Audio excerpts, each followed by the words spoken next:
Assalamualaikum warahmatullahi wabarakatuh.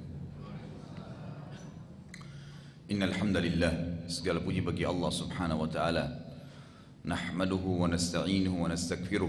Hanya kepadanya kita memuji, meminta pertolongan serta bertaubat dari dosa-dosa kita. Wa na'udzu billahi min syururi anfusina, dan hanya kepada Allah pula kita meminta agar dijauhkan dari keburukan-keburukan diri kita. Wa min sayyiati a'malina, dan dari dosa-dosa yang pernah kita lakukan. May yahdihillahu fala mudhillalah, barang siapa yang telah Allah berikan hidayah maka tidak akan pernah sesat selamanya. Wa may yudlil fala hadiyalah, dan barang siapa yang telah Allah sesatkan maka tidak akan mendapatkan petunjuk selamanya. Asyhadu an la ilaha illallah wahdahu la syarika lahu wa asyhadu anna Muhammadan abduhu wa rasuluh.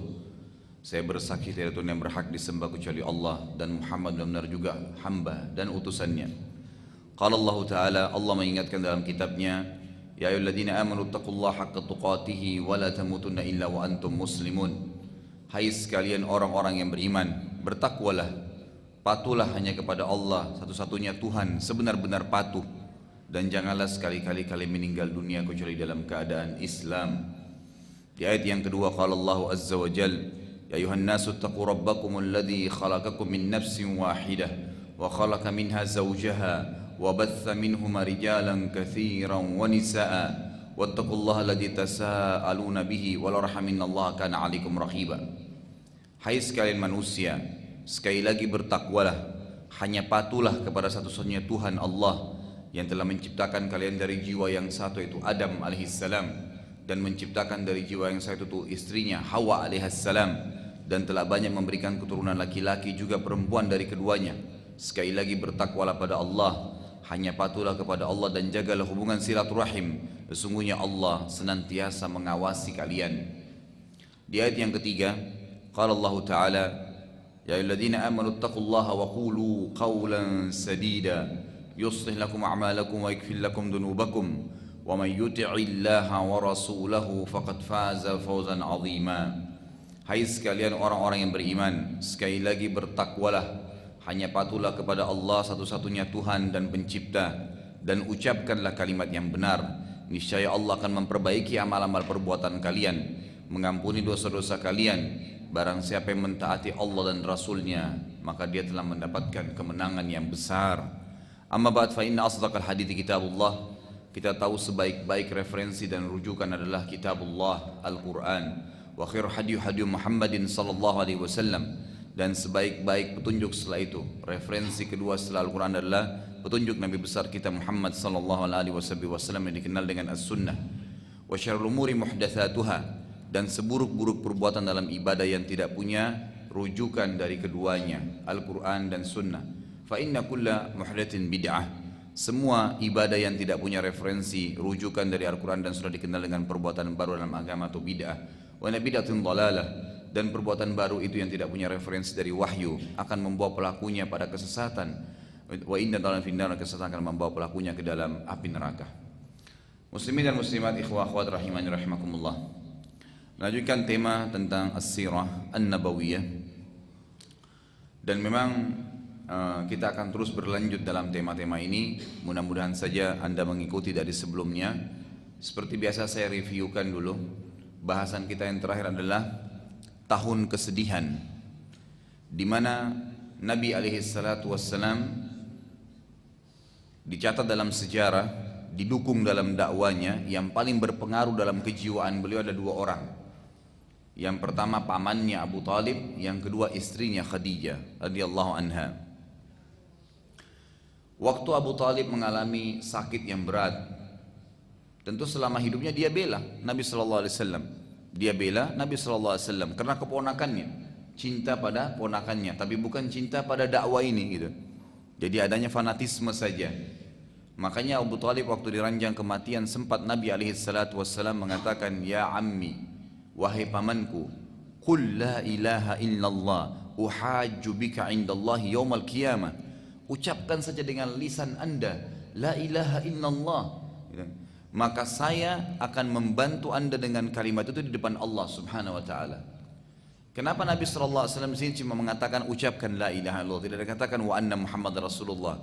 Ternyata para ulama mengatakan Abu Talib tidak ragu tentang kerasulan Nabi Muhammad SAW. Dia tahu ponakannya Rasul, dia tahu utusan Allah, tapi nggak mau ikut. Dia hanya dukung, dia hanya berikan bantuan karena keponakan dan bukan karena dakwah tadi.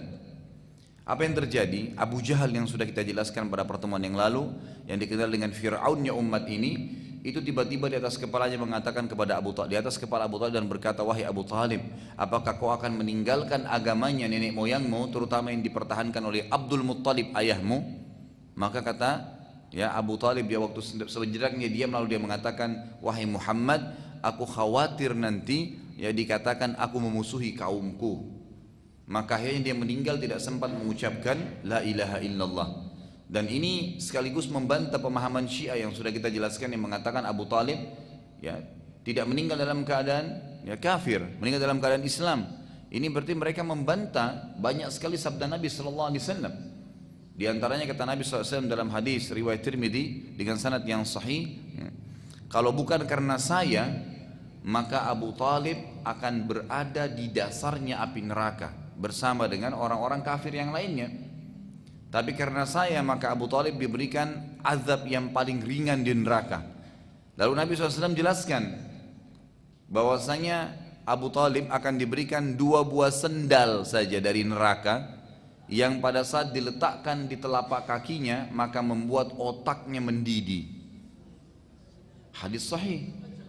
Dan kalau ada orang yang mengatakan Abu Talib tidak meninggal dalam keadaan Islam, dia berani mengatakan kepada Nabi Muhammad SAW, Anda salah wahai Rasulullah, gitu. Saya lebih tahu daripada Anda. Padahal itu paman Nabi, dan Nabi SAW sampaikan dengan wahyu. Masih ada orang berani mengatakan tidak, gitu kan. Ini contoh hadis. Hadis yang lain juga dikatakan dalam riwayat Bukhari bahwasanya Nabi SAW sangat sedih waktu meninggalnya Abu Talib. Sedih sekali. Allah SWT tahu kasus itu. Lalu Allah Subhanahu wa taala menurunkan ayat dalam Al-Qur'an yang sudah masyhur. A'udzubillahi minasyaitonir rajim. Innaka la tahdi man ahbabta, walakinnallaha yahdi man yasha. Engkau tidak bisa memberikan hidayah kepada siapa yang kau cintai, hai Muhammad, dan Allah hanya memberikan hidayah, dan hanya Allah yang memberikan hidayah kepada siapa yang Dia inginkan. Jadi di sini bantahan ya pemahaman yang salah mengatakan Abu Talib tidak meninggal dalam keadaan beriman. Dan satu sisi lain saya juga tanyakan kepada Anda semua yang menyaksikan acara ini dan hadir di sini juga tentunya, karena acara kita ini diangkat, diupload sama beberapa atau teman-teman kita di YouTube dan Anda bisa lihat. Saya kemarin juga dihubungin dari teman-teman dari Malaysia, dari Berlin, dari banyak masya Allah negara lain itu yang mengatakan lihat. Ya. Maka saya bahasakan bahwasanya apa untungnya Anda untuk mempertahankan Abu Talib Islam atau tidak? Tidak ada untungnya buat kita sama sekali gitu. Saya lihat ada beberapa orang fanatik mengatakan tidak mungkin Abu Talib yang mendukung dakwah kemudian meninggal dalam keadaan kafir. Saya tanya kepada Anda, apa untungnya Anda bertahan dengan pendapat itu? Gak ada untungnya sama sekali. Gak nyembuhin penyakit Anda, gak membuat Anda kaya, gitu kan? Gak membuat Anda tambah pintar. Lalu kenapa harus mempertahankan yang sudah jelas ada riwayat sahih yang mengatakan orang itu masuk dalam neraka? Kan gitu. Jelas yang sampaikan itu adalah Rasulullah Sallallahu Alaihi Wasallam. Dan akan sering saya tekankan dalam banyak pertemuan-pertemuan kita bahwasanya siapapun yang coba membantah setelah ada hadis Nabi Sallallahu Alaihi Wasallam, sama saja dia sedang mengatakan ya Rasulullah Anda tidak tahu dan saya lebih tahu. Berani sekali gitu. Nabi SAW mengatakan Abu Talib di neraka, tidak, bukan di neraka. Ya. Seakan-akan membantah Rasulullah SAW. Kalau orang ini mengaku mencintai Nabi SAW maka dia sangat bohong, gitu kan? Gak mungkin. Kalau Anda mencintai Nabi SAW, Anda harus patuhi apa yang diucapkan. Selesai kan konsepnya begitu. Dan sebelum Nabi Muhammad SAW ada orang yang juga Nabi yang sama kasusnya. Seperti Nabi Nuh AS, istri dan anaknya meninggal dalam keadaan kufur. Nabi Nuh di depan matanya, anaknya tenggelam di depan kapalnya, meninggal, dan dia lihat. Sampai dia menangis, dia mengatakan, Ya Allah, innahu min ahli. Wahai Tuhanku, ini adalah bagian dari anakku, keluargaku. Allah SWT membantah mengatakan innahu laisa bin ahlik, dia bukan keluargamu lagi. Innahu amalun ghairu salih, apa yang dia yakini tentang kekufuran tidak ada sama sekali hubungannya dengan kebaikan. Selesai, lupakan. Dan Allah SWT mengatakan kepada Nuh alaihissalam, dan saya wa inni u'iduka an takuna minal jahilin, dan saya khawatir hai Nuh kamu akan menjadi orang yang jahil. Dalam sebuah athar yang sahih dikatakan Nabi Nuh alaihissalam waktu Allah katakan dan saya tidak mau nanti khawatir kau menjadi orang yang jahil, Nabi Nuh alaihissalam tidak berani mengangkat kepalanya ke langit 40 tahun. karena takutnya kepada Allah Subhanahu wa taala. Tadinya dia dukung anaknya gitu kan, tapi anaknya meninggal dalam keadaan kafir, selesai. Kita masih akan tetap ada hubungan selama memang keyakinannya sama gitu kan. Tiket untuk ke akhiratnya sama, iman dan amal saleh. Kan ini penting sekali gitu kan. Ini contoh. Juga sama, Nabi Ibrahim alaihissalam ayahnya Azar juga meninggal dalam keadaan kufur gitu kan. Sama juga berhubungan dengan Abu Talib ini, kedua orang tua Nabi SAW. Nah, saya sudah tekankan itu. Banyak sekali orang ngotot mengatakan tidak mungkin ayahnya dan ibunya Nabi SAW meninggal dalam keadaan kufur. Kenapa anda berani mengatakan tidak mungkin? Sejarah mencatat memang seperti itu. Nabi Muhammad SAW mengatakan dalam hadis sahih pada saat beliau naik di atas mimbar mengatakan, karena banyak sahabat yang sering tanya hal-hal yang tidak perlu gitu. Lalu beliau mengatakan, naik di atas mimbar lalu mengatakan, siapapun yang punya pertanyaan sekarang silakan ditanya. Ada seorang sahabat iseng bertanya dari Badui, dari orang-orang Mekah dulu yang hijrah, termasuk orang-orang yang dari padang pasir gitu kan, mengatakannya, Rasulullah, di mana ayah saya? Di mana ayah saya? Maksudnya ayah saya meninggal dalam kubur sekarang di surga atau di neraka? Meninggal dalam keadaan kafir, ayahnya jelas gitu. Lalu Nabi SAW mengatakan, ayahmu di neraka. Orang itu marah keluar dari masjid. Nabi SAW suruh panggil kembali, tepuk dadanya, Nabi mengatakan, jangankan ayahmu, ayahku pun di neraka. Ayahku pun di neraka karena meninggal dalam keadaan nyembah berhala gitu kan. Tapi apakah ini mengurangi kadar ya, dan kedudukan Nabi Muhammad SAW di mata kita? Sama sekali tidak. Sama sekali tidak gitu kan. Tidak mengurangi. Dan memang itu takdirnya Allah Azza wa Jalla. Sekali lagi, apa untungnya anda mau bertahan? Tidak, ayahnya Nabi nggak mungkin meninggal dalam kufur loh. Jelas dalil-dalil menjelaskan bahwa saya meninggal. Ini tadi Nabi SAW yang mengatakan sendiri dalam hadis sahih, saya, ayahmu dan ayahku di neraka. Juga riwayat yang sahih, riwayat Al-Hakim yang menjelaskan tentang ibu beliau.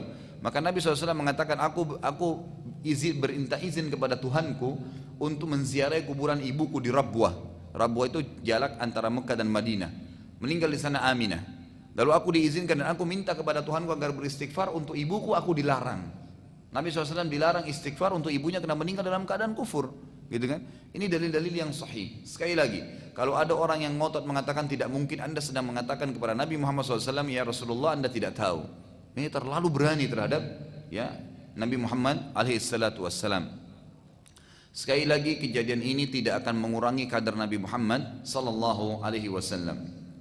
Baik, kurang lebih sebulan atau 2 bulan setelah meninggalnya Abu Talib, meninggallah istri tercinta Nabi SAW, Khadijah radhiyallahu anha. Istri Nabi SAW ini waktu itu satu-satunya istri Nabi ya, di Mekah, karena Nabi SAW nanti akan menikah dan poligami itu di Madinah, waktu di Mekah tidak. Waktu itu Nabi SAW terpukul dengan meninggalnya Abu Talib, maka orang-orang Quraisy makin berani menyiksa Nabi SAW. Tapi karena masih ada Khadijah, kalau beliau capek, beliau letih, beliau sedih, pulang ke rumah, Khadijah masih menyambutnya gitu kan. Dan kata para ulama juga, hikmah yang paling besar kenapa Khadijah lebih tua daripada Nabi SAW di awal dakwah, itu agar ada seorang wanita dewasa yang bisa menaungi dan bisa, bukan menaungi sebenarnya, bisa mendukung Nabi SAW. Jadi bukan anak-anak yang nanti akhirnya Nabi SAW terkuras waktunya di awal dakwah. Beda dengan pada saat hijrah ke Madinah, menikah dengan Aisyah di tahun 2 Hijriah, nanti akan kita bahas masalah itu. Itu memang Nabi SAW dakwah sudah menyebar, beliau tinggal mengekspansi saja dan butuh kepada orang seperti Aisyah yang masih muda, yang nanti Aisyah ini bisa nyebarin dakwah. Dan ternyata betul, Aisyah banyak sekali menghafal hadis dari Nabi SAW dan menjadi seorang ulamanya kaum muslimin, gitu kan? Itu kurang lebih hikmah kenapa ada Khadijah di Mekah dan kenapa nantinya ada Aisyah di Madinah. Ada yang sangat tua dari istri Nabi SAW dan ada juga yang sangat muda. Baik, setelah Khadijah radhiyallahu anha meninggal, dan sebelumnya sempat saya singgung waktu itu, bahwasanya Khadijah adalah satu-satunya istri Nabi SAW ya setelah Maria itu yang memiliki anak, yang lainnya tidak punya anak. Dan ada 7 anak dari Khadijah. Itu kan ada Qasim dan Abdullah laki-laki. Sementara anak laki-laki Nabi SAW ada 3. Yang satunya adalah Ibrahim, tapi Ibrahim dari Maria Qibtiyah, dari wanita istri beliau yang dari Mesir. Kemudian ada 4 wanita yang sudah masyhur, Ruqayyah, Ummu Kalthum, kemudian Zainab dan Fatimah. Semua anak laki-laki beliau meninggal masih kecil sebelum balik. Sementara anak perempuan beliau hidup sampai menikah. Dan sudah saya tekankan bahwasanya Ruqayyah dan Ummu Kalthum menikah dengan satu suami, yaitu ya, Uthman radhiyallahu anhu. Setelah meninggal Ruqayyah, baru Nabi SAW menikahkan lagi Uthman dengan Ummu Kalthum. Sementara Zainab menikah dengan As bin Abi As, ya, radhiyallahu anhum. Kemudian Fatimah menikah dengan Ali radhiyallahu anhum ajma'in. Baik, Khadijah radhiyallahu anha terkenal sekali dengan kebaikannya dan support yang sangat besar terhadap dakwah. Dan ini sekaligus saya ingatkan kalau ada ummahat kita yang hadir di belakang sana atau akhwat kita yang suaminya dai, ambillah pelajaran dari Khadijah radhiyallahu anha. Bagaimana beliau sangat mendukung Nabi SAW dalam dakwah. Ya, Nabi SAW disokong dengan dana, biayanya, disokong dengan energinya, disokong dengan saran-sarannya, disokong dengan segalanya. Bukan seperti sebagian ummahat atau akhwat kita, baru saja suaminya terlambat dari dakwah sudah ribut, gitu kan? Bukan malahnya mendukung, bukan malah yang memberikan support. Dan ini berbeda dengan keadaan Khadijah radhiyallahu anha.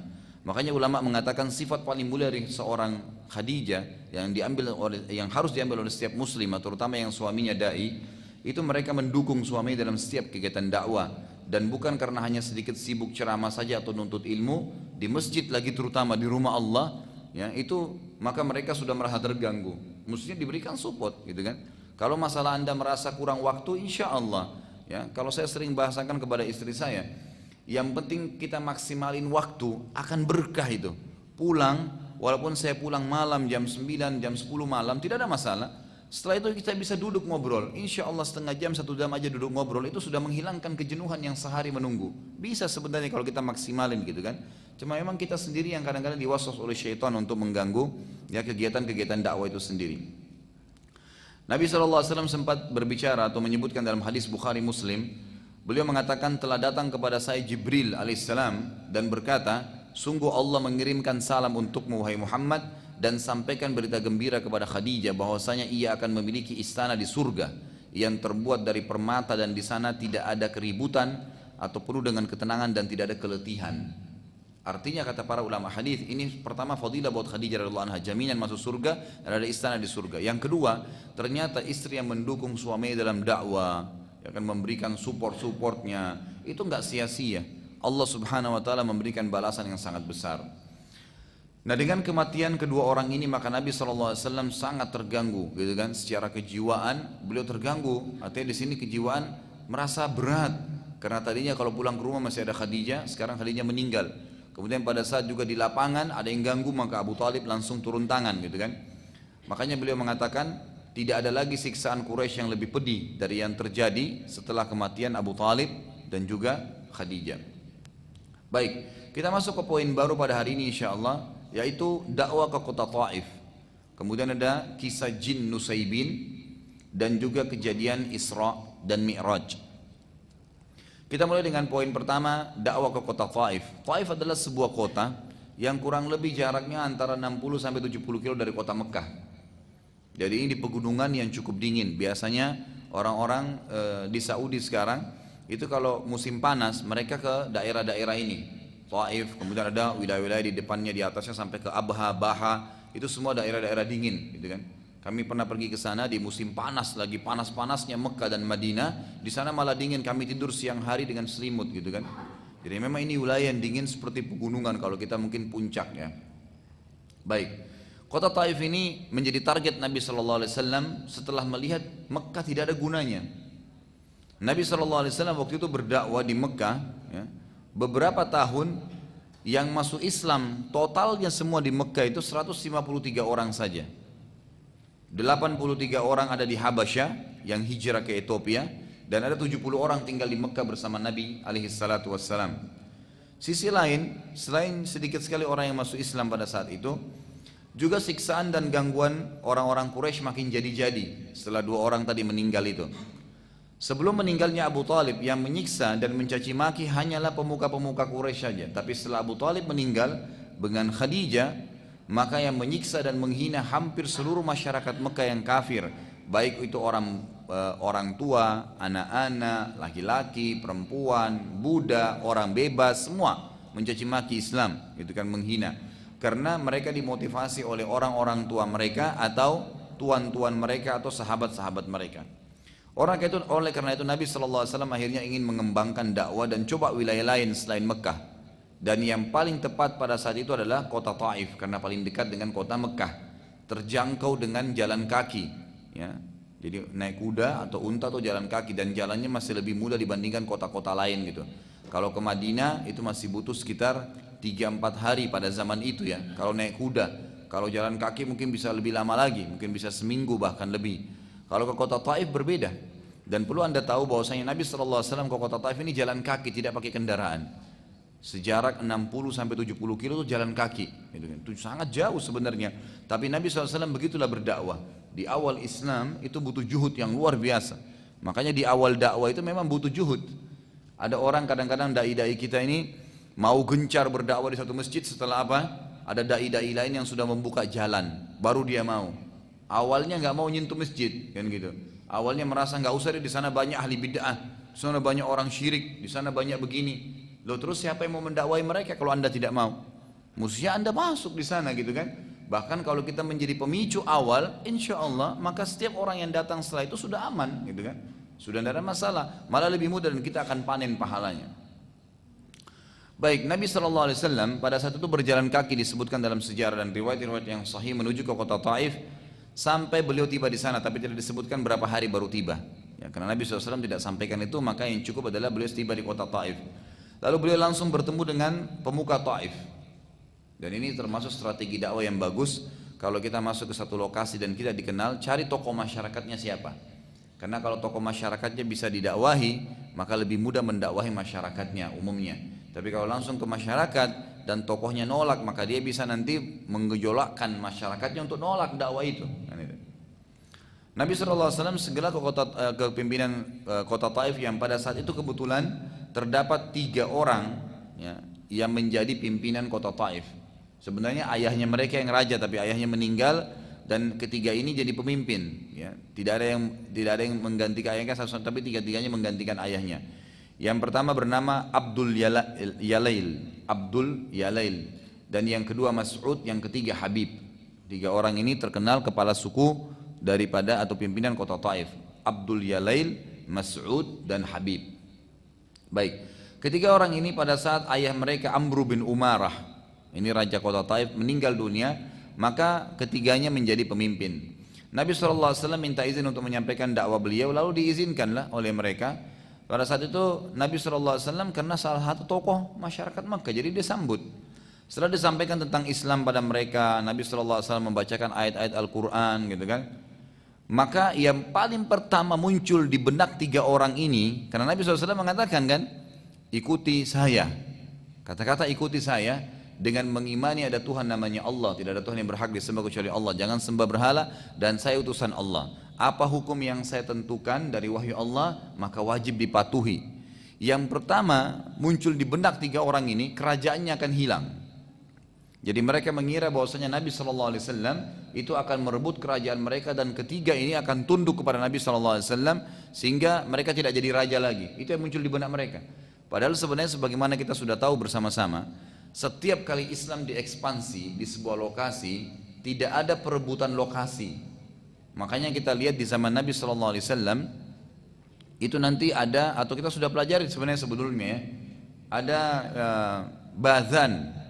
Bazan ini adalah salah satu gubernurnya ya, Raja Persia di Yaman, atau lebih tepatnya di Bahrain, gitu kan, di Jazirah Arab juga. Waktu Nabi SAW mendakwai dia dan dia masuk Islam, Nabi SAW tidak ganggu, nggak pernah minta sumbangan dari Bazan, nggak pernah suruh Bazan turun dari jabatannya, nggak pernah. Syahadat selesai, inilah hukum Allah, terapin. Kamu sholat, kamu zakat, kamu ini haji, disebutin, selesai. Nggak pernah diganggu kerajaannya. Bahkan Nabi SAW tidak pernah mengutus sahabat untuk tinggal di Bahrain pada saat itu, atau di jazirah yang dikuasai oleh Bazan. Dan begitulah Islam memang. Jadi kalau kita ekspansi Islam ke satu negara, kita nggak minta kerajaannya direbut, enggak kok, gitu kan? Dia cuma diminta mereka syahadat, terapkan hukum Allah, jalani sekarang, tetap jadi pemimpin. Ya tetap jadi pemimpin, yang kepala suku tetap jadi kepala suku gitu kan, yang jadi pimpinan yayasan, organisasi, silahkan tetap, tapi jalankan hukum Islam, itu hanya hukum Allah SWT yang ingin disampaikan gitu. Nah pada saat mereka merasa kerajaannya terganggu, yang terjadi yang paling pertama adalah penolakan. Ketiganya tiba-tiba mengatakan, atau salah satunya sempat bilang begini, demi Allah, mereka mengatakan demi Allah karena mereka seperti masyarakat Mekah, beriman ada Tuhan namanya Allah, tapi mereka berbuat kemusyrikan. masih menyembah berhala, benda mati yang dianggap perantara dengan Allah subhanahu wa ta'ala. Maka ini, karena ini Allah cap mereka kafir gitu kan. Seperti saya katakan tuh hari, banyak kita juga di Indonesia ini dalam sholatnya mengatakan iyyaka na'budu wa iyyaka nasta'in, hanya kepadamu kami menyembah, hanya kepadamu kami minta tolong. Ya kan, begitu selesai sholat pergi kuburan sebelah masjidnya, minta-minta ke kuburan itu, nganggap ada pohon keramat, masih menggunakan jimat, masih ada keris yang dianggap keramat dan seterusnya, menggantungkan nasib pada benda yang mati gitu kan. Maka ini syirik, nggak boleh. Makanya kita langsung berhubungan dengan Allah Azza wa Jal. Kata Nabi SAW dalam hadis Sahih riwayat Tirmidzi, hendaklah seseorang di antara kalian meminta kepada Tuhannya apapun, termasuk tali sendalnya yang putus. Langsung minta kepada Allah Azza wa Jalla. Nggak butuh perantara Allah itu, nggak ada operatornya. Langsung setiap saat bisa berdoa kepada Allah Subhanahu wa Ta'ala. Dia mengatakan, demi Allah, aku tidak akan beriman padamu walaupun dinding Ka'bah runtuh. Karena dia anggap kerajaannya akan direbut, gitu kan. Jadi dia langsung menolak spontan gitu. Yang satu lagi berkata, demi Allah aku tidak akan mengajakmu berbicara lagi, saya tidak mau dengar lagi, cukup. Dan yang ketiga mengatakan, bila engkau benar Nabi, maka sungguh berbahaya aku bicara denganmu. Kenapa? Karena kerajaanku bisa kamu rebut, gitu kan. Dan bila engkau bukan Nabi, maka engkau sangat hina sehingga tidak pantas bicara denganku. Ketiganya menolak, Dan ini juga pelajaran besar. Ternyata Nabi Muhammad SAW saja berdakwah ditolak, gitu kan. Jadi kalau antum sedang menyampaikan sebuah hadis, sebuah ayat, ngajak orang untuk berubah, ternyata belum diterima, ya nggak apa-apa, sabar, gitu kan. Nggak bisa, karena target dakwah adalah penyampaian dan bukan penerimaan. Kalau kita targetnya orang harus terima, kita kecewa kalau orang nggak mau dengar, gitu kan. Padahal hidayah dengan Allah Subhanahu Wa Taala. Nabi Muhammad SAW seorang nabi, bukan jadi sosok dai saja ya. Nabi jelas-jelas datang ke kota Taif, tokoh masyarakat Mekah, lalu menyampaikan dakwah dengan beliau yang sampaikan langsung, bukan dai, tapi Nabi SAW sampaikan ini ayat Allah, ini, dan Rasulullah yang bicara, masih ditolak, gitu kan. Jadi sangat normal kalau seorang dai ceramah, dakwah kemudian tidak diterima, itu normal. Yang penting yang anda sampaikan itu adalah kebaikan, insya Allah dengan keikhlasan akan ada penerimaan, gitu kan.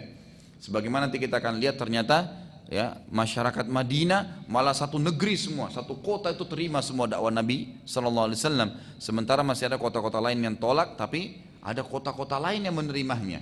Dan juga nanti akan kita lihat kalau seorang dai sudah berdakwah di satu lokasi dan ternyata penolakannya frontal sekali, misalnya ada penyiksaan, ada segala, maka dia lebih baik hijrah ke tempat lain, kan gitu. Dan ini kita ambil pelajaran atau dari kasus Nabi SAW di kota Taif. Nabi SAW ketika melihat mereka menolak, maka beliau SAW berkata, bila kalian menolak, maka tolong izinkanlah aku berdakwah kepada penduduk kota Taif. Serentak ketiganya mengatakan, lebih bahaya lagi dianggapkan kalau masyarakatnya dengar, maka sama kerajaannya juga akan runtuh. Ketiganya spontan mengatakan, demi Allah kami tidak akan mengizinkan engkau mendakwai kaum kami. Lalu ketiganya segera mengumpulkan masyarakat dan menyuruh mereka melempari Nabi SAW dengan batu. Tepatnya cara lemparnya itu ada. Jadi kalau Nabi SAW lagi melangkah, kaki mana yang naik itu yang dilemparin. Itu sangat sakit gitu kan. Jadi bukan orang lagi jalan dilemparin sembarangan, tidak. Ditunggu kaki mana yang naik itu yang dilemparin. Orang melangkah pasti ada naik kakinya gitu kan. Itu yang dilemparin. Dan spontan seluruh masyarakat Taif melempar dengan sekalian bersamaan gitu. Mereka melempari kaki Nabi SAW. Sampai akhirnya kaki Nabi SAW keduanya berdarah. Dan akhirnya beliau SAW keluar dari kota Taif karena melihat tidak ada lagi manfaat menyampaikan dakwah sementara mereka menolak. Ambil pelajaran besar nanti. Saat pulang menuju ke kota Mekah, di tengah perjalanan, tepatnya di kebun salah seorang yang nanti akan terbunuh di perang Badr ya, pimpinan Quraisy yang bernama Utbah dan Syaibah. Dua-dua ini nanti akan pada saat kita bahas perang Badr, mereka lah dua korban pertama di perang Badr nantinya, gitu kan. Orang-orang seperti kita sekarang lah, sering mungkin tinggal di Jakarta tapi punya tanah di puncak, punya perkebunan di mana, gitu kan. Nah mereka juga orang Mekah ini punya perkebunan antara Taif dan Mekah gitu. Termasuk dua orang ini. Kedua termasuk pemuka Quraisy. Kebetulan saat itu mereka berdua sedang berada di kebun mereka. Lalu Nabi SAW karena letih sekali, sudah capek sekali jalan, bayangkan 70 kilo jalan kaki gitu kan. Tapi ini belum sampai ke kota Mekah ya, masih sudah dekat kota Mekah, tidak disebutin sisa berapa kilo. Intinya adalah Nabi SAW tanpa sengaja gitu, duduk di depan kebun mereka, di depan pagar kebun Utbah dan Syaibah ini. Nabi SAW pada saat sementara istirahat dan kelihatan dari kaki beliau keluar darah, beliau keringatan, kelihatan capek sekali gitu. Utbah dan Syaibah sempat merasa prihatin dengan Nabi SAW waktu itu, kasihan. Akhirnya mereka mengutus salah satu budak mereka yang bernama Abdas. Abdas ini budak bekerja di kebun situ. Ya, kalau kita mungkin pekerja, tapi zaman dulu kan memang budak diperjualbelikan gitu. Abdas ini kebetulan beragama Nasrani. Tugasnya dia pada saat itu menjaga kebun, dan pada saat itu juga disuruh oleh Utbah dan Syaibah ngantarin air dan kurma beberapa butir untuk Nabi SAW. Saat mengantarkan makanan kepada Nabi SAW, Nabi SAW berterima kasih pada dia. Kemudian waktu mengambil kurma, Nabi SAW sempat mengatakan Bismillah. Satu kalimat saja, Bismillah, sambil beliau makan. Abdas lalu heran dan bertanya, dari mana Anda mempelajari kalimat tersebut? Sementara orang Arab tidak pernah tahu kalimat itu. Enggak ada orang Arab, walaupun itu bahasa Arab, tahu kalau mau makan baca bismillah, kalau mau minum baca bismillah, belum pernah. Enggak ada kehidupan orang Arab begitu. Tapi orang-orang yang pernah mempelajari agama dari langit, seperti misalnya agama Nasrani, agama Yahudi, tahu itu bismillah gitu. Dengan nama Allah, gitu. Abdas selalu heran dan bertanya, dari mana Anda pelajari kalimat Arab sementara orang Arab tidak pernah mengucapkannya? Beliau SAW bertanya pada Abdas, siapa namamu? Abdas berkata, aku Abdas. Nabi SAW lalu berkata lagi, dari mana asalmu? Abdas berkata, aku dari sebuah wilayah bernama Nainawa. Nainawa ini kebetulan adalah sebuah kota tua sekali di Irak. Kota tua sekali, salah satu kota. Jadi bukan negeri ya, tapi kota saja, sebuah kota, Nainawa. Nainawa ini dulu adalah tempat dakwanya Yunus bin Matta, Nabi Yunus alaihissalam. Jadi itu lokasi dakwanya. Sudah lama nih ceritanya kan dulu. Nabi Yunus sudah lama sekali kan, sebelum Nabi Musa, jauh. Lalu berkata Nabi SAW berkata, waktu Abdas berkata, aku dari Nainawa. Maka Nabi SAW mengatakan, kamu dari kota orang saleh yang bernama Yunus bin Matta. Abdas heran, karena orang Arab tidak seorang pun yang pernah tahu kota Nainawa, apalagi masyarakat Mekah, jauh. Artinya tidak mungkin ada orang Mekah tahu, karena itu sangat jauh gitu kan? Dan memang tidak disebutkan dalam kitab-kitab yang ada gitu. Bagaimana bisa Nabi SAW tahu kota itu sementara kota itu sangat jauh, apalagi tahu kalau itu kotanya Nabi Yunus alaihissalam. Lalu Abdas bertanya, dari mana dan bagaimana Anda bisa tahu tentang kotaku, negeriku, dan juga tentang Yunus bin Matta? Kata Nabi SAW, ia adalah saudaraku, ia seorang nabi, aku pun seorang nabi. Yunus nabi, saya juga nabi, sama. Makanya saya tahu. Abdas lalu akhirnya menyadari bahwasanya Nabi SAW bukan orang biasa, yang ia pun akhirnya duduk mendengarkan beberapa perkataan Nabi SAW dan mencium kepala Nabi SAW. Utbah dan Syaibah waktu tadi melihat budaknya mengutus antar makan, ini cuma hitungan detik saja nih. Waktu lihat kejadian Abdas cium kepala Nabi SAW, bingung mereka. Lalu Utbah bin Syaibah ya, mengatakan satu sama yang lainnya sambil heran, coba lihat bagaimana Muhammad dengan cepat sekali merusak budak kita, gitu kan? Dianggap ini merusak budaknya. Kenapa kok tiba-tiba budaknya tadinya ya tidak apa-apa, tidak kenal, tiba-tiba cium kepalanya. Dan mencium kepala bagi orang Arab ini adalah penghormatan yang luar biasa gitu. Sampai hari ini Anda kalau lihat di majelis-majelis ilmunya para ulama di Saudi, itu kalau sudah mau bubar biasanya dahinya dicium gitu kan, atau kepalanya mereka dicium para ulama itu. Itu kebiasaan memang orang-orang Arab di sana gitu. Coba lihat bagaimana Muhammad, kata mereka, mudah sekali atau cepat sekali merusak budak kita. Hanya dengan antaran makanan saja ia sudah bisa berhasil merusak Abdas. Saat Abdas kembali ke kebun, maka Syaibah bertanya padanya, tadi kami melihatmu mencium kepala Muhammad, kenapa? Abdas berkata, demi Allah ia telah mengucapkan kalimat yang tidak akan diucapkan kecuali oleh para nabi saja. Utbah dan Syaibah berkata, wahai Abdas, tinggalkan agama Muhammad, demi Allah sungguh agamamu jauh lebih baik dari agamanya. Niat mereka sebenarnya untuk menjauhkan Abdas dari agama Islam, gitu kan? Dan memang sebenarnya karena Abdas ini juga orang yang awam, berarti tidak kental memahami agama Nasrani, dan dia patut dikatakan oleh Syaibah dan Utbah, lebih baik kau dengan agamamu saja, maka dia hanya tertarik dengan perkataan itu dan tidak berlanjut lagi komunikasi dengan Nabi alaihi salatu wassalam. Itu kurang lebih kisah pada saat Nabi SAW kembali ke kota Mekah. Baik, berlanjutlah pada saat itu, melihat kondisi yang sangat sulit, ya, Nabi SAW berdoa kepada Allah Subhanahu Wa Taala. Di situ di depan kebunnya Utbah dan Syaibah. Dia berpikir, kalau saya kembali ke Mekah ditolak dakwah, ke kota Taif ditolak dakwah, apa yang saya harus lakukan sekarang? Lalu Nabi SAW ucapkan doa yang masyhur. Beliau mengatakan, A'udhu binuri wajhika alladhi qad ashraqat bihi dhulumat wa saluha bihi amru dunya wal akhirah alla takilni ila nafsi tarfata ain ila man takiluni ila ba'idin yatajahhamuni am ila aduwin malakta amri in lam yakun bika alayya ghadab fala ubali walakin afiyataka awsa'li. Artinya, aku menjauhkan diri dengan cahaya wajahmu ya Allah yang telah menerangi seluruh kegelapan. Kalimat yang luar biasa nih, mengandung imaniyah ya.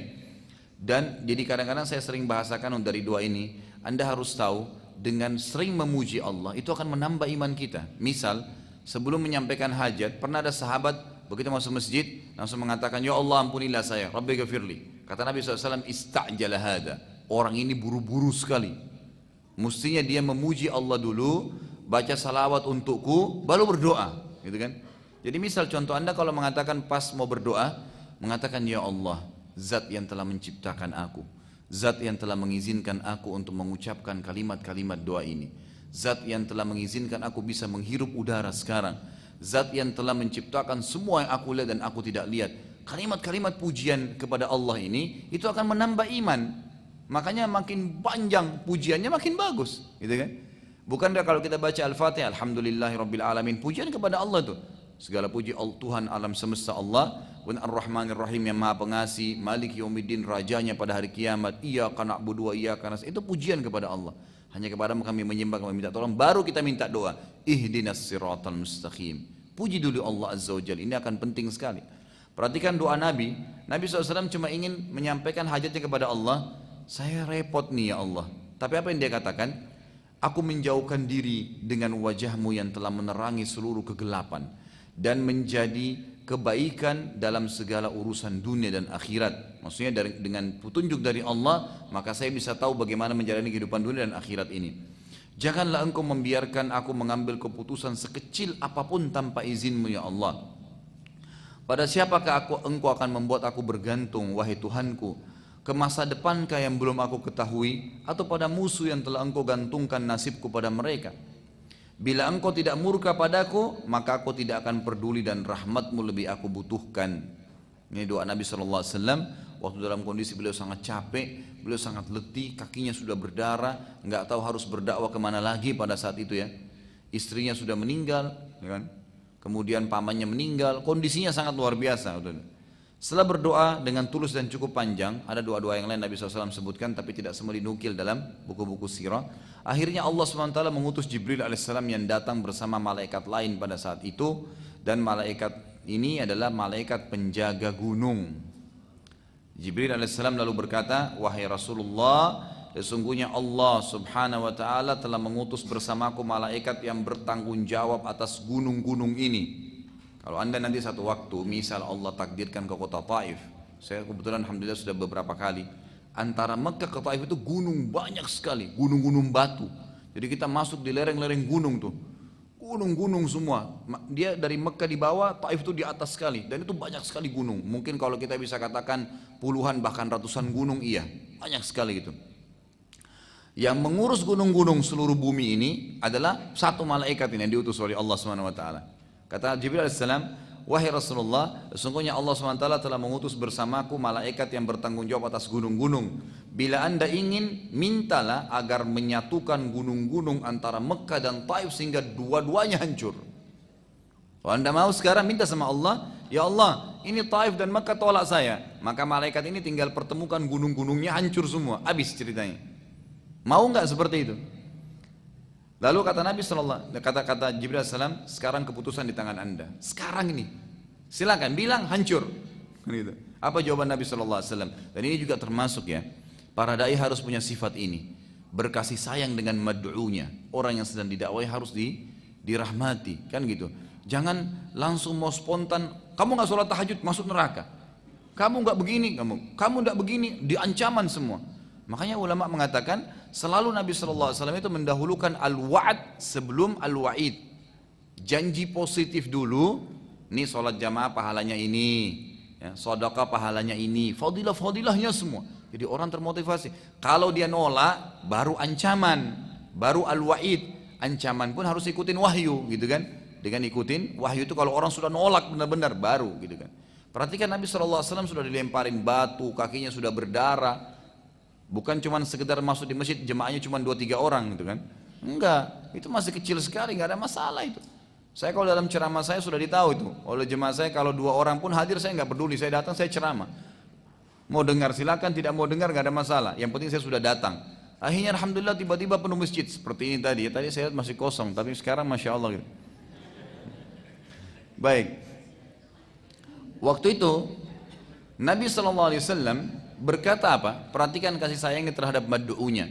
Beliau tidak ingin buru-buru menurunkan azabnya Allah karena penolakan. Karena manusia kadang-kadang memang punya godaan syaitan, punya masa di mana dia jenuh, di mana dia bisa menerima dakwah, kapan dia bisa terima, kapan tidak, ada saat-saatnya semua. Maka kata Nabi SAW, tidak. Tetapi aku akan bersabar dan berharap agar Allah Subhanahu wa taala mengeluarkan dari keturunan mereka orang-orang yang beriman kepada Allah. Maka kata para ulama, karena Nabi SAW menolak penyiksaan tadi, keluarlah dari kota Taif.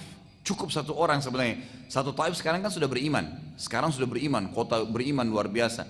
Tapi pada saat itu keluar 1 orang yang kita sudah kenal semua namanya. Kalau baca hadis pasti tahu, Abu Hurairah. Abu Hurairah ini dari kota Taif. Yang kalau tadi Nabi SAW bilang hancurin, nggak ada hadis ini. Karena beliau penghafal hadis yang luar biasa gitu kan. Itu dari kota Taif, dari suku Daus namanya. Itu suku Daus, suku aslinya kota Taif. Keluar seorang orang Abu Hurairah yang datang ke Madinah beriman gitu kan. Lalu menghafal, tiap hari kerjanya itu cuma tunggu depan rumah Nabi. Nabi SAW keluar, dilihat cara jalannya bagaimana, pakai baju apa, sisir rambutnya seperti apa yang Nabi ucapin, semua gitu kan. Semua beliau ikutin radhiyallahu anhu. Itu contoh. Dari Mekah juga keluar, kan ini 2 kota. Ada Abu Bakar, ada Umar, ada Uthman, ada Ali, ada Talha, ada Zubair, ada sahabat-sahabat yang mulia. Keluar semua dari generasinya banyak beriman kepada Allah. Bahkan kita akan pelajari nanti dalam pembebasan kota Mekah dari kekufuran, itu Abu Sufyan sendiri pimpinan Quraisy masuk Islam, gitu kan? Karena kesabaran Nabi SAW, gitu kan? Jadi dakwah sabar memang, harus sabar. Sabar itu dalam ketaatan kepada Allah, beribadah, sabar juga dalam kemaksiatan. Jangan sampai terus dengan kemaksiatan, butuh kesabaran. Maka sabar dalam hal ini penting sekali. Yang penting kita benar, lalui saja jalannya, insya Allah akan ada fa inna ma'al usri yusra. Di setiap ada kesusahan akan ada kemudahan. Ada yang tolak, ada yang terima, otomatis gitu. Baik. Saat tiba di Mekah, Nabi SAW sempat ragu karena khawatir. Beliau sebagai fitrah, sebagai manusia, khawatir gitu kan. Sekarang kondisinya akan diganggu dan disiksa karena sudah tidak ada lagi pembelanya. Hampir seluruh orang Mekah, musyrik Mekah selain sahabat-sahabat itu membenci Nabi SAW dan dakwah. Maka beliau pun SAW sempat menyurati seseorang tokoh Quraisy yang bernama Ahnas, ya, bin Shuraik. Ini salah satu pemuka Quraisy yang memang kalau dia memberikan perlindungan biasanya didengar gitu. Tapi pada saat surat sampai kepadanya, Ahnas lalu membalas surat Nabi SAW dan bahwasanya aku bersama Quraisy, yang berarti aku tidak bisa melindungimu. Lalu Nabi SAW berpikir lagi, siapa kira-kira pemuka Quraisy yang bisa diminta perlindungan? Lalu beliau menyurati lagi seseorang bernama Suhail bin Amr. Suhail bin Amr ini yang menulis kesepakatan Hudaybiyah nanti. Kita akan pelajari nanti insya Allah. Itu sebelum haji wada ada namanya kesepakatan Hudaybiyah gitu kan. Suhail pun sempat menolak dan berkata, aku bersama dengan Quraisy, nggak bisa. Kalau Quraisy semua memerangi kamu, saya juga ikut memerangi kamu. Lalu Nabi SAW coba menyurati lagi seseorang bernama Mut'im bin Adi. Ini juga salah satu pemuka Quraisy lagi. Dan ini salah satu dari 5 orang yang sempat mencabut ya kesepakatan pemboikotan ya Abu Talib dengan suku-sukunya yang sudah kita pelajari pertemuan yang lalu sebelum tahun kesedihan gitu. Lalu dikatakan orang ini kebetulan punya pribadi yang memang lebih mendahulukan kemuliaan daripada permusuhan, maka Mut'im pun setuju. Dan Nabi SAW sempat memasuki Mekah karena perlindungan Mut'im bin Adi. Keesokan harinya Nabi SAW tawaf di Ka'bah dan Mut'im bin Adi membawa keenam anak laki-lakinya semua. Dan anak laki-lakinya dan Mut'im ini memakai perlengkapan perang, pedang, perisai, jalan. Nabi SAW lagi tawaf didampingi oleh Mut'im dengan keenam anak laki-lakinya. Dan Quraisy menyaksikan hal tersebut. Abu Jahal lalu mendatangi Mut'im seraya berkata, dia tahu, Abu Jahal tahu ini Mut'im adalah tokoh Quraisy, nggak mungkin bisa dibendung gitu. Lalu dia mengatakan, wahai Mut'im, apakah engkau jadi pengikutnya atau hanya melindungi? Kata Mut'im, melindungi. Kata Abu Jahal, demi Allah bila engkau telah menjadi pengikutnya, maka pasti kami akan memerangimu. Tetapi bila engkau hanya melindungi, itu hakmu. Dan inilah rahasia kenapa Nabi SAW bisa masuk ke Mekah lagi. Awalnya sudah sulit sekali gitu. Namun keadaan muslimin pada saat itu sudah sangat terpojok, maka Nabi SAW mulai mencari dukungan dan lahan dakwah baru yang lain selain Taif dan Mekah. Akhirnya Allah Subhanahu Wa Taala ingin meringankan untuk Nabinya SAW, maka Allah mengutus kepada beliau bukan lagi golongan manusia, tapi golongan jin yang dikenal dengan jin Nusaibin. Jadi saya katakan tadi di poin kita ini ada dakwah kota Taif ini sudah selesai. Sekarang kita pindah ke poin kedua adalah jin Nusaibin. Dan setelahnya kita akan masuk ke kisah Isra dan Mi'raj. Baik. Suatu hari Nabi SAW merasa sedih sudah di Mekah, nggak bisa lagi berdakwah, nggak ada orang yang mau terima. Tinggal sahabat yang sudah masuk Islam saja itu yang difokus. Yang lain sudah nolak. Yang budaknya, yang orang terkenalnya, semua sudah tidak ada yang mau. Suatu hari Nabi SAW keluar dari kota Mekah ingin beribadah, karena terganggu di Mekah nggak bisa, beliau keluar. Yang ditemani oleh seorang sahabat yang mulia dan bernama Abdullah bin Mas'ud radhiyallahu anhu, yang terkenal sahabat yang mulia. Berjalan dengan beliau SAW, lalu Nabi SAW pada saat tiba di suatu tempat, beliau SAW berkata kepada Ibnu Mas'ud, tunggulah di sini dan jangan berpindah juga jangan datang kepadaku sampai aku memanggilmu. Lalu Nabi SAW membuat garis dengan tongkat beliau, suruh Abdullah bin Mas'ud jangan lewatin garis ini, tunggu di sini. Abdullah bin Mas'ud meriwayatkan dalam hadis Bukhari berkata, lalu Nabi SAW berjalan dan tidak seberapa jauh dari tempat itu, tempat beliau Ibnu Mas'ud lagi berdiri, beliau SAW tiba-tiba duduk sambil membaca Al-Quran dengan suara yang sangat keras. Pada saat itu terdapat beberapa jin dari wilayah Nusaibin. Nusaibin ini wilayah di Irak ya. Ada beberapa jin, dikatakan jin Nusaibin, sedang lewat dan sedang mencari tahu kejadian apa yang sedang terjadi di muka bumi, sampai-sampai mereka tidak bisa lagi mendengarkan langsung berita-berita dari langit. Jadi sebelum Nabi SAW diutus, itu jin dalam hadis Bukhari dikatakan saling susun-susun, 1, 2, 3 sampai ke langit. Ini Anda bisa bayangkan nih bagaimana jauhnya itu ya. Sekarang saja para ilmuwan dengan teknologi canggih mengatakan mustahil manusia bisa menjamah langit dengan tangannya, nggak mungkin. Jarak antara kita bumi saja ke Pluto itu 270 tahun. Makanya saya sering bahasakan tidak mungkin bisa dikirim ke sana astronot kena mati di tengah jalan. Jaraknya 270 tahun. Itu baru satu matahari dengan kita tuh. Bagaimana dengan bintang-bintang yang lain yang sekian miliar tahun jaraknya dari bumi, semua masih pada di bawah langit pertama. Tapi jin-jin ini bisa bersusun-susun sampai ke langit pertama.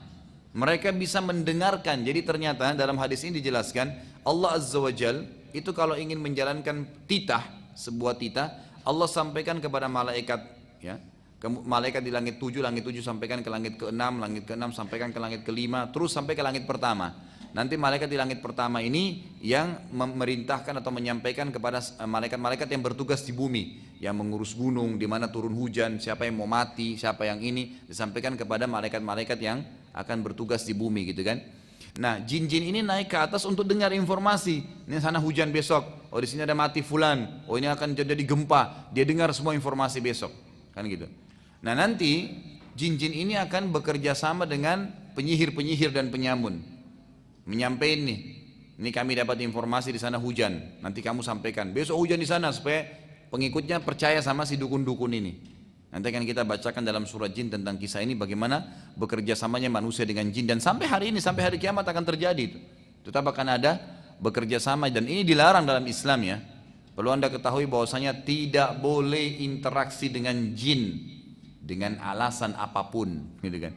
Nabi SAW mengatakan dalam hadis Bukhari, pada saat beliau sedang selesai sholat, beliau mengatakan, tadi waktu saya sedang sholat ada jin, setan yang coba mengganggu saya. Lalu saya menangkapnya dalam sholat, hadis sahih ini. Lalu saya menangkapnya dalam sholat. Tiba-tiba saya teringat perkataan Sulaiman yang berkata, ya Allah, karuniakanlah saya kerajaan tidak layak untuk orang sebelum dan sudah saya. Maka saya melepaskan dia. Kalau tidak, maka saya akan ikat jin itu di pohon di Madinah agar anak-anak Madinah mempermainkannya. Tapi di sini Nabi SAW sendiri tidak interaksi, dilepaskan oleh Nabi SAW. Kata ulama, berarti tidak boleh memang manusia berinteraksi orang Muslim. Walaupun anda alasan, oh jin Muslim, tetap tidak boleh. Tidak boleh. Tidak boleh menikah sama mereka, makanan mereka berbeda, perhitungan waktu mereka berbeda, dan anda tidak butuh jin karena anda butuh Allah Azza wa Jal. Gak usah jin untuk apa? Pasti dia minta imbalan. Anda bilang tidak, gak mungkin. Itu sudah Al-Quran yang berbicara seperti itu. Mereka akan bekerja sama dengan manusia dan minta imbalan dari situ. Ada yang minta menikah dengan manusia, makanya ada dukun-dukun laki-laki atau perempuan sampai tua tidak nikah-nikah karena nikah sama jinnya. Ada orang yang diminta nyumbang darah ayam, darah hewan, atau pergi ke kuburan tertentu. Pokoknya jin-jin ini minta agar jauh dari Allah Subhanahu wa taala, gitu kan? Kalau kita masih bergantung pada Allah, tidak bisa bergantung pada dia. Dan satu-satunya cara untuk membuat orang bisa bergantung adalah memenuhi kebutuhannya manusia. Dan Nabi SAW sudah mengatakan juga dalam hadis lain, jin-jin itu penuh dengan kebohongan. Maksudnya yang, jadi saya pernah jelaskan ya, jin ada 3 golongan ya. Ada jin mukmin, ini mustahil kerjasama dengan manusia. Ada jin fasik dan jin kafir. Jin fasik ini adalah jin yang beriman pada Allah seperti kita orang Muslim, tapi nggak sholat, masih bermaksiat, itu namanya fasik. Jin fasik sama jin kafir ini namanya syaitan. Jadi tidak semua jin itu syaitan ya, tidak semua jin itu syaitan. Yang beriman dikatakan jin mukmin. Yang kita maksudnya adalah golongan syaitan, jin fasik atau jin kafir. Jadi orang-orang yang mengatakan saya pelihara jin muslim itu jin fasik itu. Karena itu jin fasik dan tetap akan dia minta imbalan. Apapun sifatnya itu, mungkin tidak bisa dirincikan tapi dia akan minta imbalan secara otomatis. Tapi kalau dia pelihara jin kafir, maka lebih parah nanti. Ada yang sampai menghinakan Al-Quran gitu kan. Di Saudi itu ditemukan, di Saudi ada dibentuk tim oleh kerajaan itu khusus tim pemberantas penyihir gitu. Jadi syekh-syekhnya ngumpul semua itu nyari pada penyihir. Waktu terbongkar tuh luar biasa gitu. Ya, kalau jin-jin yang kafir itu mereka menyuruh Al-Quran dihinakan sampai ditemukan tuh Al-Quran pernah ditaruh di kloset kamar mandi. Dikeluarkan oleh tim ini, dicuci, lalu dikasih minyak wangi Quran itu sebagai bentuk ya penghargaan dalam Al-Quran dan membalas penghinaan mereka kan gitu.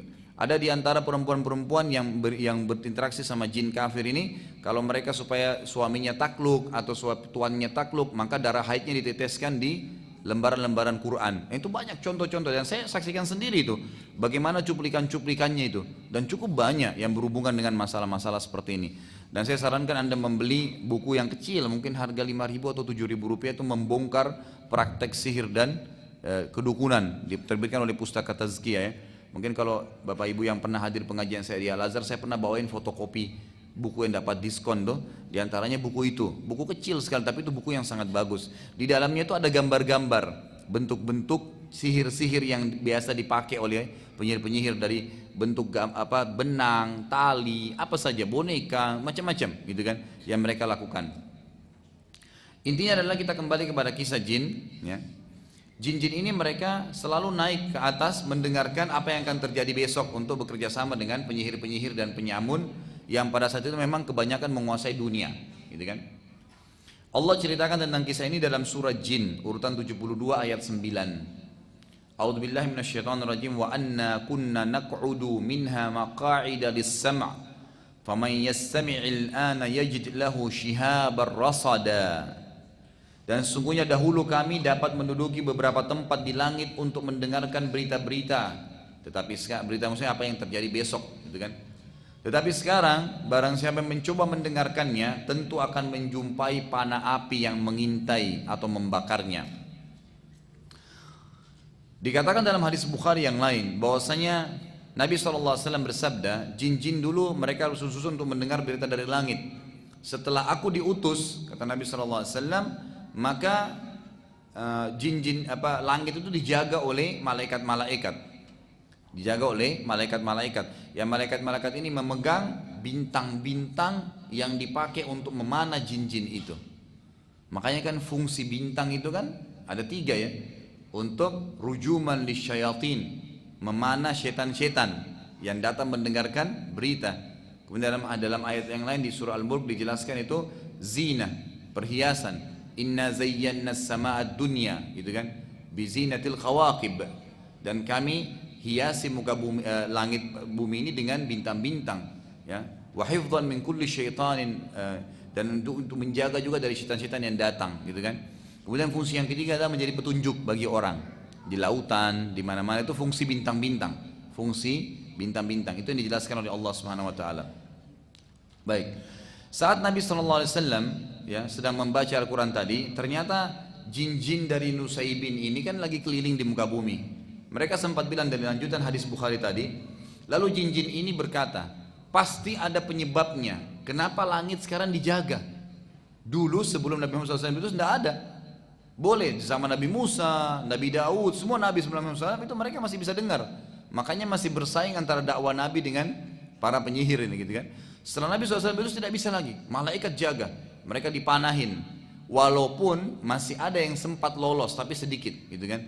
Itu pun sempat dipanah. Nanti akan dijelaskan juga dalam surah Jin itu bagaimana Allah Subhanahu wa taala menjelaskan ada di antara mereka yang sempat lolos, mendengarkan sedikit langsung mereka turun lagi. Dan itu pun dipanah oleh para malaikat tadi.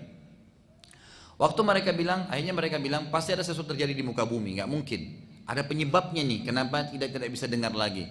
Maka sekelompok jin Nusaybin keliling di muka bumi ini, pas lewat di Mekah dan melewati tempat Nabi Muhammad SAW lagi baca Quran tadi.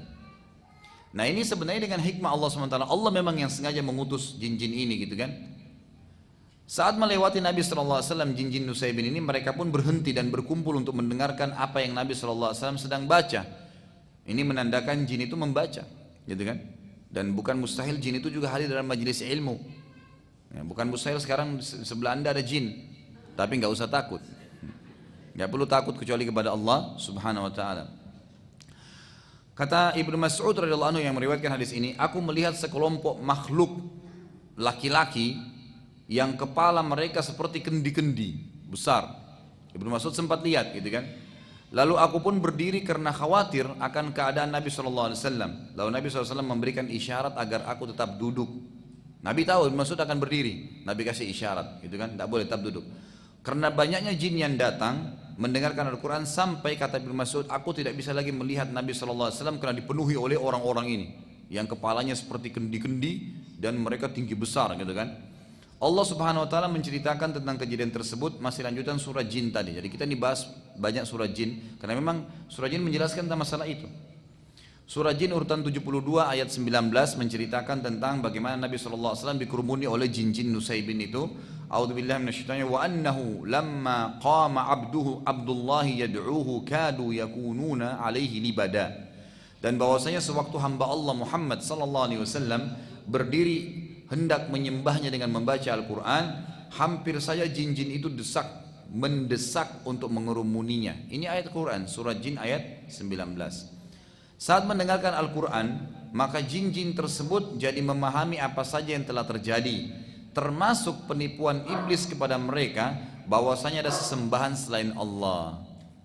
Jadi kisahnya begini, iblis ini sebenarnya golongan jin. Salah kalau ada yang mengatakan iblis itu rajanya jin, salah. Kan gitu. Iblis bukan seperti Adam alaihissalam, bukan. Adam adalah ayah kita semua. Kalau iblis bukan. Kata ulama tafsir yang paling kuat pendapat waktu Allah Subhanahu wa taala menyuruh iblis untuk sujud, gitu kan. Itu sebenarnya ada jin-jin. Gitu kan. Makanya para malaikat mengatakan, ya Allah, waktu Allah ingin menciptakan Adam, apakah engkau akan menciptakan makhluk nanti membuat kerusakan di muka bumi? Kata para ulama tafsir, jumhur ulama mengatakan bahkan yang dimaksud adalah apakah nanti seperti jin-jin yang akan buat kerusakan di muka bumi. Jadi sebelum kita sudah ada jin tinggal di bumi ini. Hewan-hewan itu sudah ada.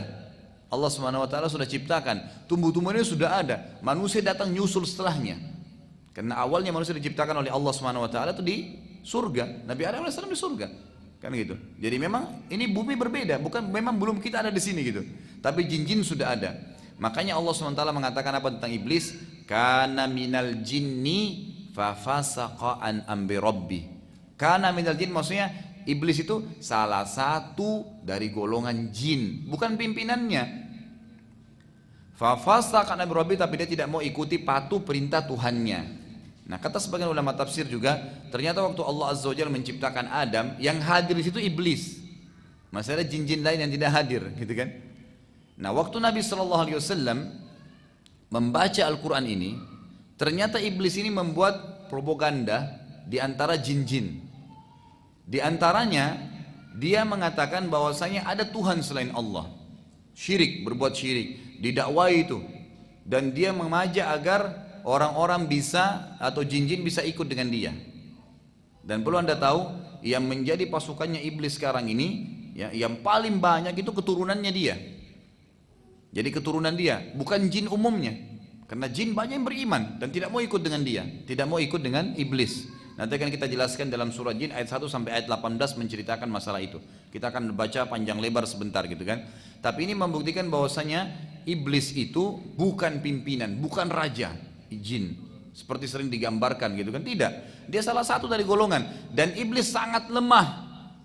Garis bawah ini, iblis sangat lemah. Begitu juga pengikutnya. Makanya Allah mengatakan, inna qaidash syaitani kana dha'ifa. Golongan syaitan itu sangat lemah, mereka tidak bisa buat apa-apa gitu loh.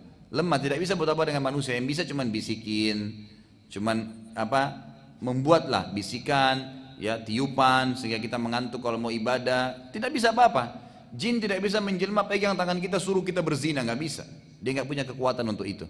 Allah SWT sudah batasi, jadi sangat lemah. Allah sudah mengatakan lemah. Kekuatan dia cuma satu, menakut-nakuti manusia.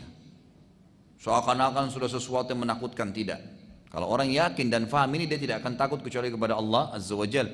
Kalau Anda lagi jalan sendiri, Anda ketakutan itu dari syaitan, permainan iblis dan pengikutnya, gitu kan? Anda harus yakin ada Raqib dan Atid yang sama, dia tidak kelihatan, gitu kan? Yang sedang mendampingi kita. Ada Allah Azza wa Jalla menciptakan semua, sedang mengawasi kita dan tahu. Allah Maha mendengar, Maha mengetahui, dan Allah Subhanahu wa taala jauh lebih kuat daripada semua ini. Itu tidak ada apa-apanya jin itu. Baik. Waktu mereka sudah mulai berkumpul di sisi Nabi sallallahu alaihi wasallam, akhirnya mereka jadi faham, jin-jin ini jadi faham, selama ini iblis sudah menipu mereka yang mengatakan ada sesembahan selain Allah.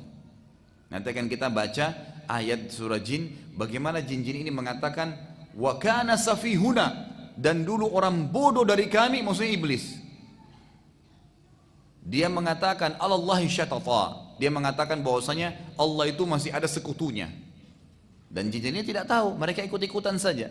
Setelah turun Al-Quran, mereka dengar Al-Quran, baru mereka faham ternyata iblis menipu mereka. Dan dalam hadis lain saya katakan tadi, paling banyak mengikuti iblis adalah anak cucunya. Sebagaimana dalam hadis Bukhari Muslim, bahwasanya Nabi SAW bersabda, iblis memiliki singgasana di atas lautan, dan ia ingin menyaingi Allah, dan tidak akan pernah bisa dia menyaingi Allah, karena Allah singgasananya di atas air. Maka dia juga sengaja di lautan, gitu kan. Kemudian tiap hari, tiap saat anak cucunya, kata-kata anak cucu perhatikan ya, melapor perbuatan-perbuatan mereka. Ada yang mengatakan saya baru membuat orang berantem, saya baru membuat orang bohong, saya baru membuat orang riba, mencuri, segala macam-macam. Bagi iblis semua dianggap laporan biasa. Sampai ada anak cucunya yang mengatakan saya baru menceraikan suami istri. Diangkat oleh iblis, didudukkan di sebelah singgasananya, karena dianggap itu prestasi paling tinggi. Makanya Anda harus tahu, iblis paling senang perceraian. Jadi jangan pernah cerai. Godaannya apapun, isti'adzah, lawan, perbaikin. Tantangan hidup Anda itu, gitu kan? Kenapa harus cerai? Perbaikin. Kalau emang jelas-jelas dia fasik, memang ahli maksiat, tidak bisa dipertahankan, silakan. Kalau memang orang baik, untuk apa dicerai, gitu kan? Dan untuk apa bercerai? Itu syaitan semua. Kadang-kadang masalah kecil mungkin gara-gara air segelas bisa jadi masalah besar dalam rumah tangga. Karena kata para ulama, kalau di luar rumah tangga itu satu syaitan yang goda Anda, dalam rumah tangga bisa 1000, gitu kan? Macam-macam bisa dimasalahkan oleh iblis ini. Baik, sekali lagi, jadi iblis bukan rajanya syaitan, bukan rajanya jin, tapi dia pimpinan para syaitan. Betul memang, pimpinan para syaitan. Siapa syaitan? Golongan jin yang fasik dan orang jin yang kafir. Pengikut dia kebanyakan anak cucunya. Ada juga dari golongan jin tapi yang fasik, yang bukan keturunan dia ada. Jadi bukan iblis satu-satunya sumbernya, bukan seperti Adam. Penting ya, kalau manusia dari Adam dan Hawa, tapi jin bukan semua dari iblis. Dalilnya adalah Allah SWT ceritakan dalam surah Jin urutan 72 ayat 1 sampai ayat 18.